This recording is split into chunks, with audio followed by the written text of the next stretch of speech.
How's it going, YouTube? Welcome back to Zero Pen. My name's Jonathan, and today we're going to be covering what I carry in my go-bag. Your go-bag is going to be your default toolkit that you bring to every job. No matter what it is, you're always going to have it on your back, in your hand, whatever have you. It tends to just have the basic tools that are universally used on pretty much any job. So today we're going to be covering what I specifically use so that you guys can have a better idea of what a decent go-bag can look like.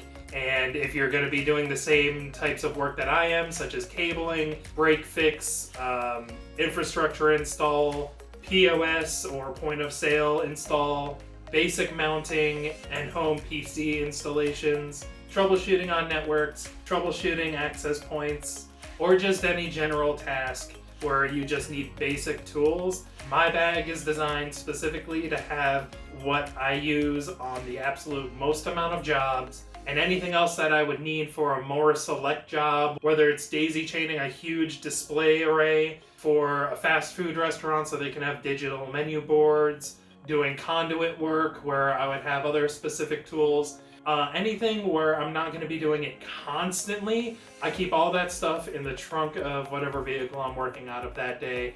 Same with my ladder. Obviously, I don't bring a ladder into every single job, although I do bring one to every single job because it's just professional to be able to go to any job site and be able to be properly prepared and get the job done no matter what the circumstances are, whether they're foreseen or whether they're completely unexpected. So here's my go bag. This one I wouldn't necessarily recommend for everyone.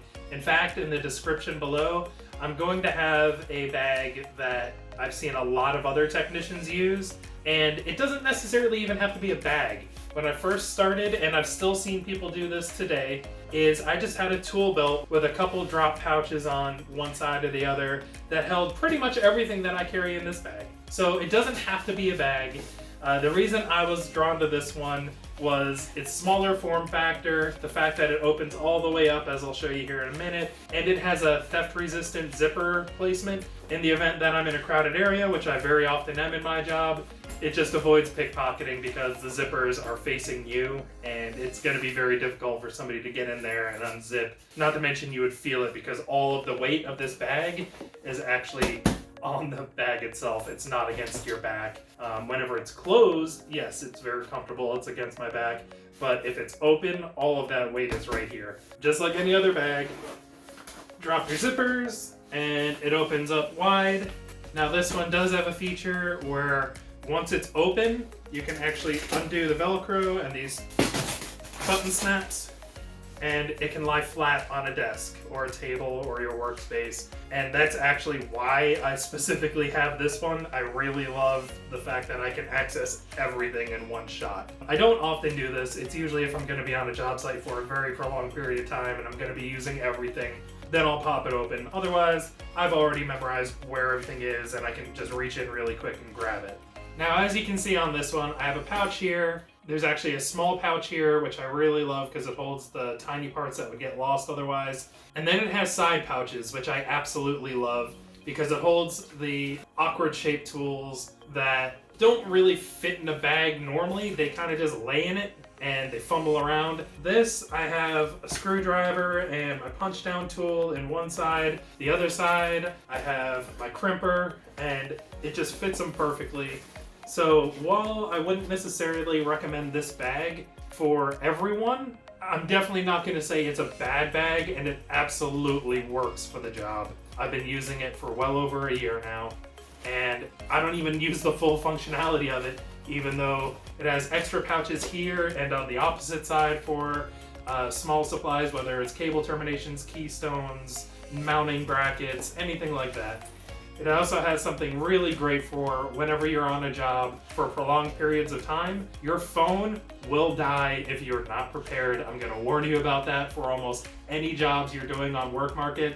You're going to be on the phone with a tech line. You're going to be on the phone calling in, checking out, letting them know what's going on that job site. If you're doing multiple per day and you just don't have enough time in your vehicle in between jobs, this is going to be a lifesaver. You can actually have a charger plugged in here, plugged into your phone, while there's a battery pack down here in these bottom pouches. That's just a tiny convenience that is amazing for the work that we do, because you always want to have your phone charged. You always want to have the ability to charge your phone no matter where you are, because your work is based off of your phone these days. So something I constantly use, whether it's a cabling job, whether it's a break fix job, I'm trying to troubleshoot, see what's going on with equipment, is this Klein VDV Scout 2 cable tester. It's a very simple tester. It's not any of the fancy like Fluke or any of those high-end testers. This one I believe retails for about 50 to 75 bucks if I'm not mistaken. And it does what you need it. It lets you know, hey, the cable's working, these pairs aren't right. It also comes with tracing pins. With these, it just makes it so much easier for job sites that aren't labeled properly. You go back to the server room and they have 100 patch panels and you have no idea where any of those go. You plug this into the one that you're trying to figure out. You go back to the server room with a patch cable plugged in here, and you just go through and you can locate each and every one of those wall ports around the building, because it comes with 5 different tracers and this identifies which one is which. It'll say tester 1 located, tester 2 located, and it has helped me many times over on trying to figure out what goes where in a building. The next thing I have in my bag, which I'm actually trying to replace because I do not endorse this brand or this general form factor of keyboard and mouse. The problem with these is that I've had many different types of unique or proprietary systems not be able to detect keystrokes on this. Even whenever I'm using the mouse, it will jump all around. I've just had a plethora of problems when it comes to these small form factor keyboard and mouse combos. They could have fixed the issues since I've first purchased this one. I doubt it. It's a decent device. It's better than absolutely nothing, but I would highly recommend that even if you get a compact form factor, you get a standard wired mouse and keyboard combo. That way you have no problems. Obviously get USB, because not everything has a PS2 port. PS2 port is that old school keyboard connection or mouse connection. While I do carry this in my bag, I am in the process of permanently switching over to a full size. I just haven't figured out how to get that in my bag just yet. I already have them. I already use them in place of this. I just haven't figured out how exactly to make it fit properly. So I might end up getting a more compact form factor of wired mouse and keyboard, but for now, this stays in my bag until I actually have one in my bag at all times. The next thing that I would definitely say you absolutely have to have and use almost on every single job is going to be a full-size toolkit and bit set. I don't carry screwdrivers that only have a single tip. Mine are bits. They're interchangeable with any standard bit for a drill or whatever have you. And these have just come in handy too many times to count. Whenever you're working with proprietary equipment, you don't know if it's going to be using Torx. You don't know if it's going to be using Allen keys. You don't know if it's going to be using security keys or proprietary keys. And this toolkit from iFixit, while expensive, has definitely paid for itself as far as usefulness on the job. I absolutely love the heavy, solid metal handle, because whenever you're trying to screw things down or unscrew things, you can just flip it, and it has such weight behind it that it just keeps the motion going on its own. So you don't have to physically sit there and keep screwing. It'll just do it for you. So this has come in handy too many times to count. I absolutely recommend everyone carry a full-size screwdriver and bit set with you, so that anything that needs to be mounted, dismounted, fiddled with, you have your basic tools. This is essential not just for field tech in the IT world, but realistically for any contractor. The next kit you guys saw in my bag is yet another iFixit. I swear I'm not sponsored by them. I have no sponsorships. I'm not even monetized. I'm not getting any income from these videos. This one has come in handy in the most awkward of ways. This tiny toolkit has actually even come in handy whenever it comes to mounting monitors on walls, because some areas you just need a spudger or a long tool to be able to get in there and finagle things in just right. It's absolutely come in handy a million times over. It has insulated tweezers so that if you ever need to grab something off a circuit board or anything electrical, you're not risking shorting out that circuit board. It has a static discharge strap. I do some enterprise level server work, so this comes in handy because the last thing I need is to be paying for a new server because I blew that sucker out. Yes, the risk is very minuscule, but whenever you're working for yourself, do you really want to risk the possibility of having to pay for a business class server, which can cost tens of thousands of dollars? So I always use it anytime I'm working on a server. The next thing is really handy. It's actually the lid to your screwdriver set, and it acts as a screw holder and organizer for anything that you're working on. So the toolkit itself is basically the same as my full-size screwdriver kit, but just in a mini size so that it works with all those tiny screws. This one in particular, again, it's solid metal, so on those tiny screws you can still do the flip trick, save yourself some time and effort twisting your wrist trying to get screws out. This kit also has this extender for the screwdriver. All you do, plug it in, put your bit in the end, and then you can get into those hard to reach areas and screw, unscrew, twist around, and it still works great. I know it's nothing amazing by today's standards of tools, but it's something absolutely convenient to have in a kit.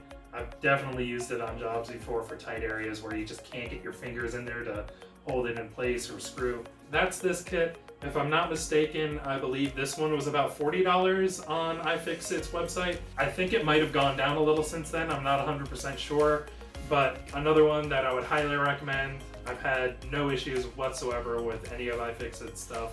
Considering how much work I actually do with their screwdrivers and their kits, the bits are actually holding up very well because I use them almost daily. The next thing in my bag is going to be Velcro straps.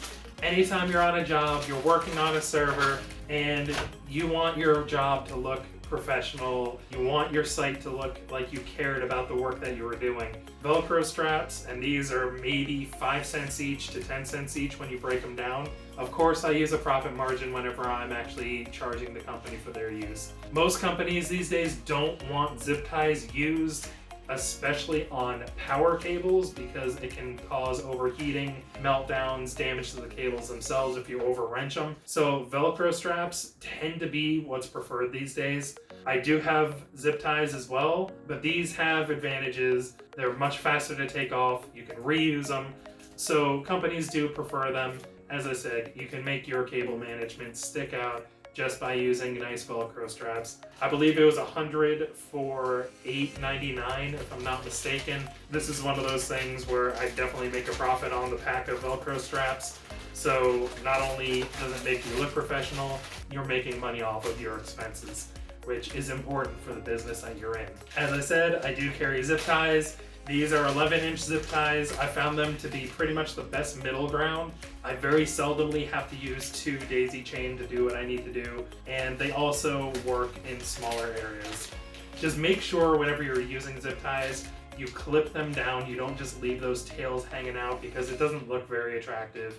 Remember, you're trying to make your work look as professional and clean as possible. So whenever you're done, snip as close to that end as you can. You don't really even want to see a tail hanging out of that head. Same deal, I think it was $100 for maybe $10 or $9, something like that. It's pure profit. If you're doing a lot of cabling jobs, especially warehouse or retail, you will use a ton of these. I think this is my 3rd or 4th pack this year. That's my 2nd or 3rd pack of Velcro straps. You will use a lot of fasteners. So make sure you have them. Make sure you know what you should be marking them up, and you will be making extra money on every single job. Next thing in my go bag is a console cable. If you don't know what a console cable is, because you're just trying to figure out how to get into this work field, whenever you're using enterprise level equipment, whether it's a router, a switch, a server, you don't just plug your computer in using a regular Ethernet cable. You actually use what's called a console cable, and that's what these are. I have a DB9 adapter, and I have a standard USB to Ethernet port adapter. In the industry, these are called blue cables, Cisco cables, or console cables. Different brands have different cables. The only 2 that I've ever had a run-in with are Cisco for 90% of my work, And then another one that I've been asked about from time to time is an ADTRAN, ADTRAN console cable. And I've only had 2 jobs since I've been doing this that require the ADTRAN. It's a $30 cable. I personally just did not see the merit in it. Even just this DB9 adapter, which everyone swears up and down you need to have, I've used once. So thankfully these are cheap. I think I got this for $3. Wasn't a big deal. If you figure in what I made on the job, there's no way I lost money from having to spend $3 of my own money on this. It's not something that I would ever try to expense to a company. Tools that you can reuse are not something you want to expense. That is your responsibility as a tech. That comes out of your profit margin. Don't try to expense these sort of things to a company. They will not pay for it, and they're going to look at you very unfavorably for trying to do so. And before you ask, no, I've never tried to expense a blue cable. I know better than that, at least. Next thing that I carry in my bag, as I showed you guys in a past video, is the server rack nuts and the server rack bolts. Granted, not all server racks are the same. I actually have a variety in this bag of mine. I wouldn't even necessarily recommend buying these because I've had too many sites to count where you're pulling equipment out, you're installing new equipment. There's just bags of these that end up being waste. So just like I told you in my one video, I talked to the tech support team or I talked to the manager, said, hey, what do you want me to do with all this extra stuff? Told me to throw it out, and now I have bags worth of these nuts and bolts. And if you were to check out the retail price, they're over $1 per set. So it's well worth your profit margin to carry these because even if you only sell 1 or 2, you got them for free, and it's a pretty decent payout for each one that you use. And if you're just mounting one thing, odds are you're using 4, that's $4 that you got for free just because you happen to have those bolts on you. The next thing that I carry in my go bag is my Microsoft Surface. In case you haven't seen one, all it is basically a tablet/laptop combination hybrid sort of deal. Now, before you run out and grab one of these, I would caution you against it. If you love the form factor, if you love the portability, because this thing is tiny, it's lightweight, it's well made, I love this overall, I really do. It makes signatures very easy with the included pen if you got it in a bundle, otherwise you buy the pen separately for like $100.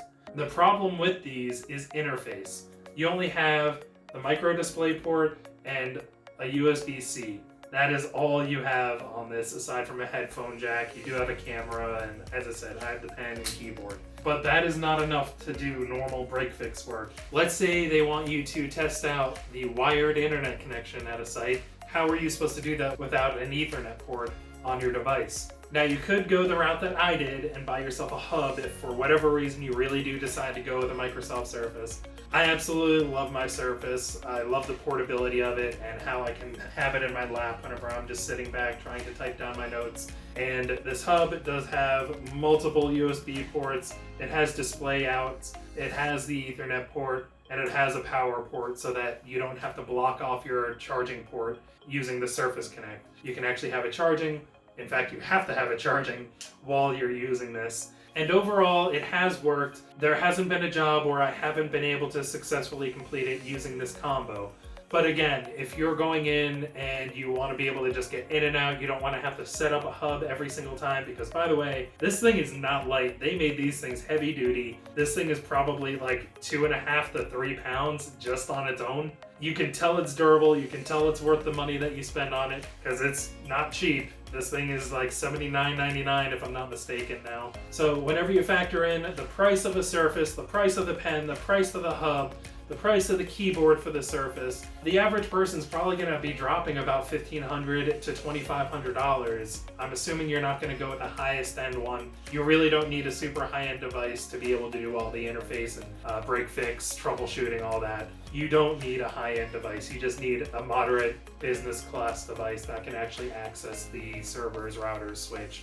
But the thing is, if you can just go in with a laptop that has a good battery, that has all of the I/O that you need, I/O being the ports, it could be more convenient for you to just have that laptop, have everything in one package, not have to worry about busting out a hub, having to worry about the pen falling off in your bag and you having to go and grab the pen out of the bag. So I'm of a split mind of it. I use it and I love mine. However, I can absolutely see all of the other techs that I've dealt with, their point of view with having a laptop and that being the best way to go. It's purely up to your preference. If I had to recommend it for ease of use, I would probably say go with a laptop. But that isn't to say you can't get it done if you have a Surface, especially if you already have a Surface and you're not trying to spend the extra money on a work device. Just buy yourself the hub, and there you have it. You're all ready, set to go, prepared for any job that you need to use an Ethernet port on. Next thing I always have is a pair of snips. Yes, these are specifically for cabling. These Klein ones that I have from the coax kit that they sell, these have come in real handy. Too many times to count. They work great with this little snip on the end. There really isn't all that much to say. They're wire cutters, but it does help to have a pair. You just never know whenever you're going to need to be able to cut something, clip a wire here, clip a zip tie there. Even if it's not something that you installed and you're trying to fix it. Next we have Keystones. Always have Keystones on you. These are the Cable Matters ones. They're for Cat6. As I've said before, I only use Cat6. I absolutely love this style of keystone where you get to sit it flat. These come with an actual keystone holder, so it makes it extra convenient. But these sit flat, you punch straight down, and it's great. There's a lot of them that I've used where they have to stand upright, so the port is on your surface and then you're punching down into it. Those just don't seem safe to me. Even with a holder, they are just much more wobbly, and when you're using a punch down, they can be dangerous. They absolutely can hurt you. I've gone straight through my thumb using one of those exact types of keystones that I'm talking about because they were included in the install equipment, and I couldn't use my own.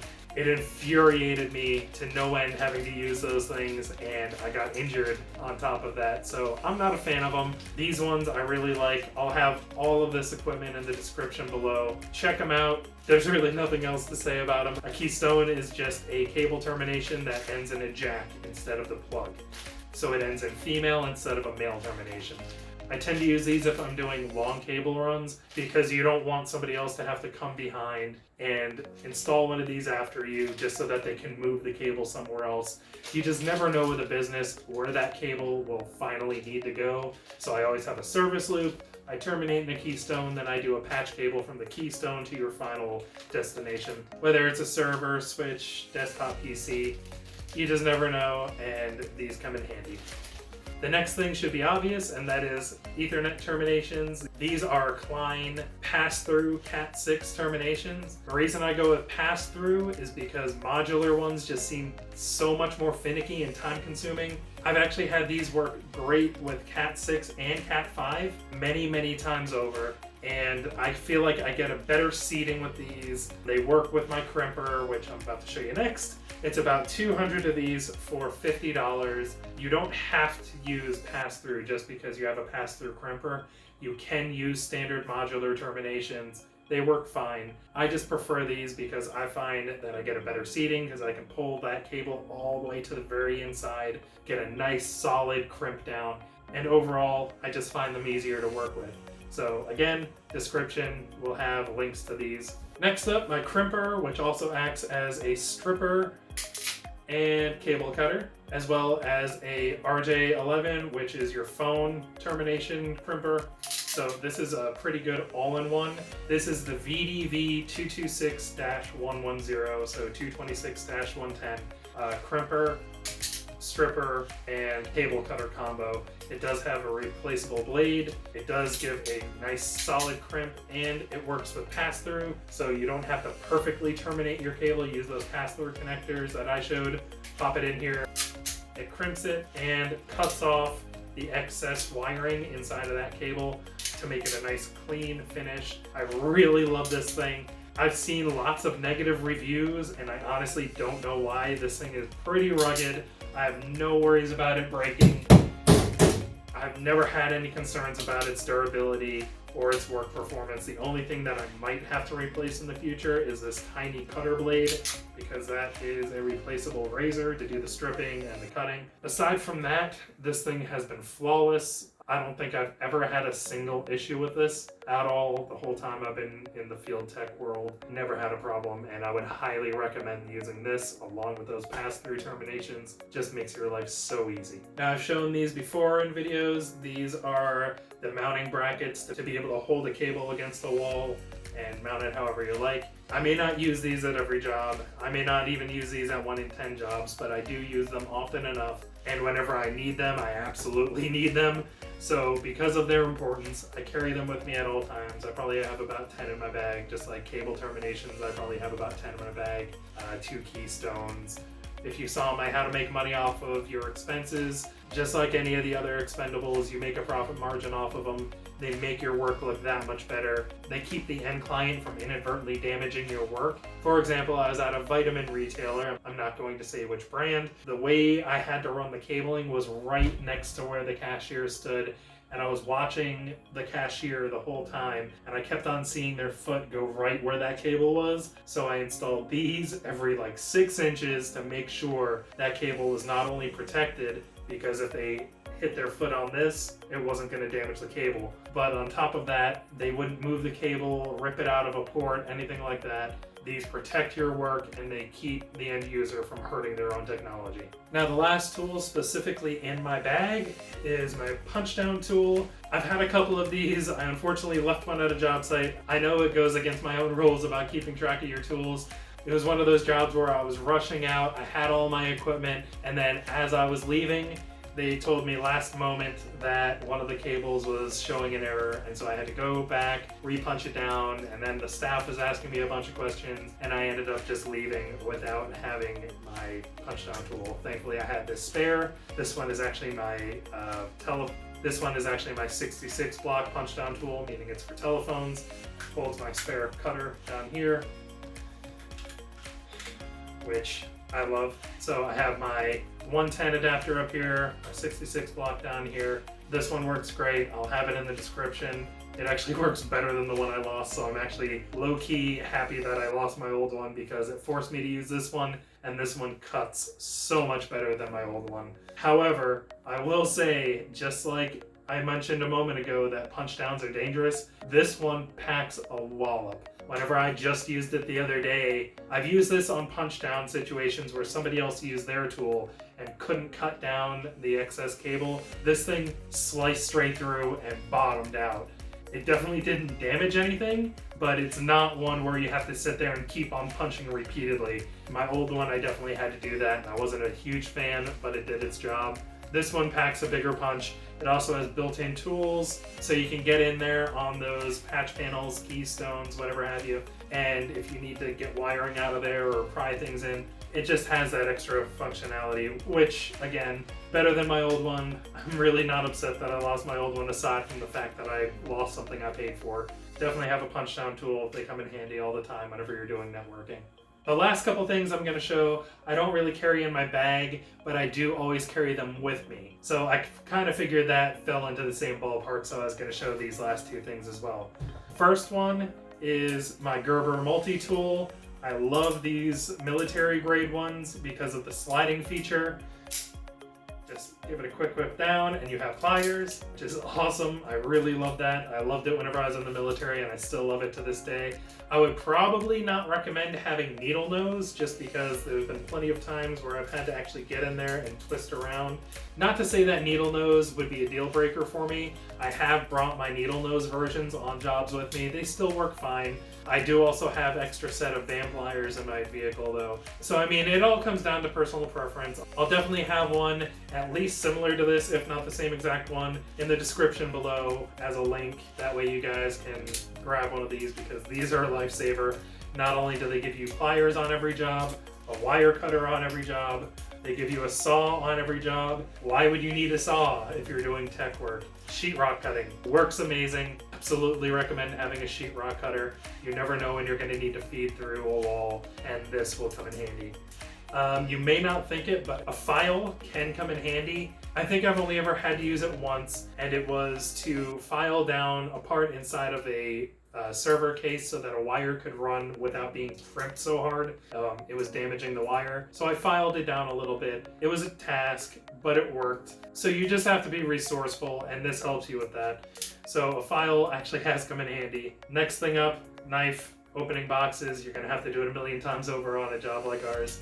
So the knife really does come in handy. It also does have your basic screwdrivers, which if you're getting ready to go and they ask you to fix one little thing, I love that because I don't have to go back in my bag, grab my kit out.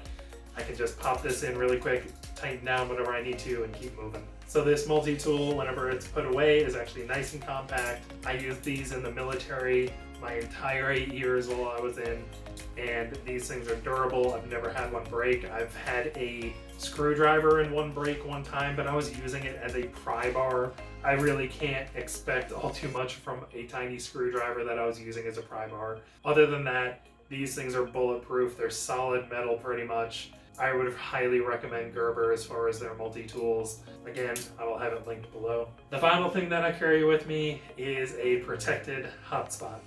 Sprint was running a promotion one time where they've run promotions once or twice a year where they basically give you the tablet, you just pay for the service. And I got it whenever it was unlimited internet with the tablet, and the tablet was free, so I'm paying like $20 a month, which sounds like a lot, but it's a job necessity, I assure you. This is my mobile hotspot. You can get a dedicated hotspot. I decided against it because I like the utility of having a backup in case my phone dies. That way I can pull up the signature pages if I need to, if the printout got damaged, or if I never got one before I went out to the job, pulling up a full-size signature page, that way they can sign on it. Having a backup camera for work in case your phone dies, because you won't get paid if you can't prove your work, invaluable. A lot of times whenever I'm on a site and they require me to be on a conference, I'll have this just popped out, sitting there as an actual teleconference center. That way I don't have to carry my phone and hold it against my head the whole time.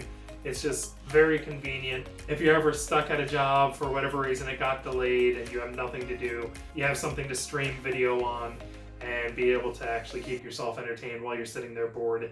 Have absolutely had that come in handy many times over. The benefits are pretty numerous. I have my hotspot, I have a backup camera, I have backup internet. And the weird thing is the internet works on this sometimes when it doesn't work on my phone, and vice versa. So I think the antenna size difference is quite valuable, because if you can't access the internet on your phone and you need it, my tablet has picked it up before when my phone hasn't, and vice versa. So it's actually been a really nice duo work. So it has been a very nice duo with my phone and my tablet being able to get me functionality anywhere I am. And you really need a hotspot, because if you're doing work in a server room, they took down the internet so that they can upgrade a router or do whatever. You're not going to have Wi-Fi. You should really never be relying on the internet on a job site. It's very shoddy at best whenever it is working, and you need to have your own control over your internet access to begin with. I would highly recommend having a hotspot. A lot of jobs require it if you actually look at their requirements for a job. This fit that. It costs me barely anything. I use it all the time. It really is great to have this extra utility. And the final thing that I always have on me is my phone. You can't go to a job site without a cell phone. If for whatever reason in this day and age you're thinking that you can do this work without a solid phone, without extremely high internet usage, if not unlimited internet usage, without a great camera, you're really fooling yourself. These jobs all want high quality pictures. They all want you to be able to access the internet in case you have to look at something, a web conference, whatever have you. You need a solid phone and phone plan. Don't skimp out and get the cheapest phone that you can get. I think my phone cost me roughly $1,000, and it has paid for itself just on photos alone, because I can hold 200 gigs on my phone, I think it is. I can video conference if I need to. I can multitask on my phone. So I really don't recommend iPhones for this work, pure preference, but I don't recommend an iPhone because I love being able to multitask like crazy. And older iPhones, I know you can't do that. And even on newer iPhones, I don't know about the reliability of multitasking. But on Android, especially flagship Android phones, I multitask constantly. It's just been too convenient to not really sell it to you guys. An Android phone will be very useful. Not saying if you're an iPhone diehard fan that you can't get into this work with using an iPhone. I would just say if you have the choice and you're not truly committed to having an iPhone only, I would very strongly recommend having Android.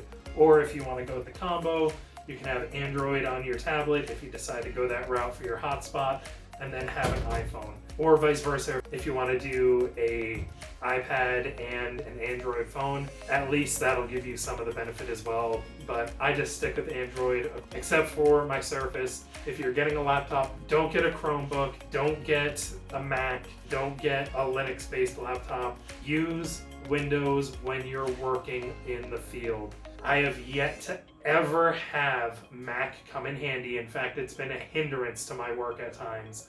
I've never had Linux requested. There have been jobs where Linux work has been requested, just not a Linux laptop. I've always used Windows. That's the enterprise standard.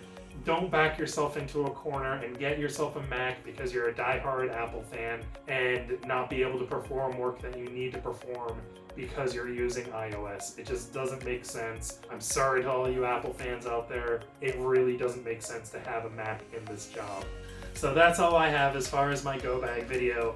I will have another video to show you all the equipment that I keep in my truck, whether it be a ladder, a hammer, a fish line, fishing poles. No, those have absolutely nothing to do with the sport of fishing. It has to do with wiring, in case you're new to the industry. They really help you with conduit work and such. I have a label maker in my vehicle. I have drills, laser levels. I'm going to show you all of that equipment next time. I feel like the equipment that I have between my vehicle and my Go-Bag, I have never had a job that I haven't been able to complete with the equipment that I have. The investment for all of your tools, whether it's in your vehicle, your Go-Bag, it's going to be a little high for your first year, but keep in mind that's tools you get to keep forever. That's not tools that you have to turn into a company. That's not some weird scam where you have to pay to be into a business. This is your equipment. And yeah, you're going to have to pay a little bit upfront to have this equipment. So long as you saw my previous videos, you know that you can do this in steps. You know that you're not going to have to pay everything up front. You know that you can actually do this to where you keep buying stuff, but you keep profitable the entire time. You could do this part-time, and I could easily see somebody doing this part-time have no more than a couple $100s in a whole year worth of expenses, whether it's expendables, whether it's actual tools. You can get into this dirt cheap, or you can go all in like I did, and it's all up to you. It's all on what you feel comfortable doing. Just keep in mind you can absolutely stay profitable the entire time. I've done it.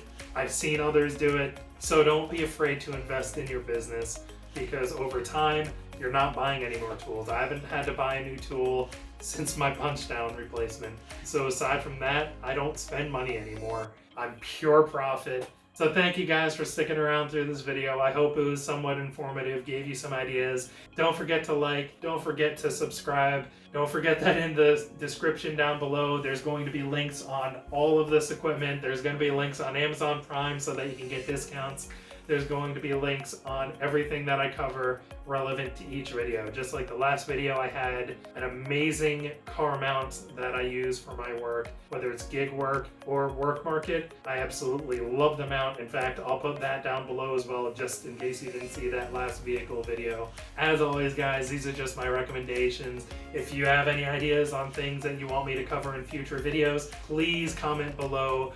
I absolutely want to know what you guys want to see in the future. I really want to know where you guys need help so that I can help you out. So stick around, like, subscribe, enjoy the rest of your day. I'll see you guys in the next one. Thanks for watching.